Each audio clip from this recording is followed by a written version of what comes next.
નમસ્કાર, આપ જોઈ રહ્યા છો નેશન પ્લસ ન્યૂઝ. હું છું આપની સાથે હેતલ ભગત. ગોધરાના નીટ પરીક્ષામાં ચોરી કૌભાંડમાં આરીફ વોરા વિદ્યાર્થીઓ શોધી લાવતો હોવાનું પોલીસ તપાસમાં બહાર આવ્યું છે. ગોધરાના જય જલારામ સ્કૂલના નીટ પરીક્ષા કેન્દ્રમાં પરીક્ષા દરમિયાન ચોરી કરાવવાના પ્રકરણનો પર્દાફાશ થયો હતો. ત્યારે પોલીસ દ્વારા ખાસ ટીમ બનાવીને અત્યાર સુધીમાં 5 આરોપીઓની ધરપકડ કરવામાં આવી હતી. 5 પૈકી અગાઉ પકડાયેલા પરશુરામ રોય, તુષાર ભટ્ટ અને આરીફ વોરાની પૂછપરછમાં નવા ખુલાસા થયા છે.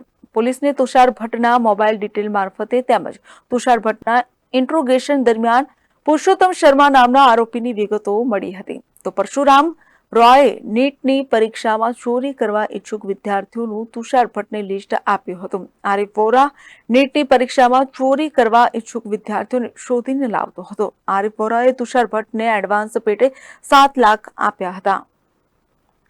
Report nation plus news Godhra. સમાચારોના સતત અપડેટ મેળવવા માટે અમારી નેશન પ્લસ ન્યૂઝની યુટ્યુબ ચેનલને સબસ્ક્રાઇબ કરો, બેલ આઇકન દબાવો અને જોડાયેલા રહો ફેસબુક, ઇન્સ્ટાગ્રામ અને ટ્વિટર પર.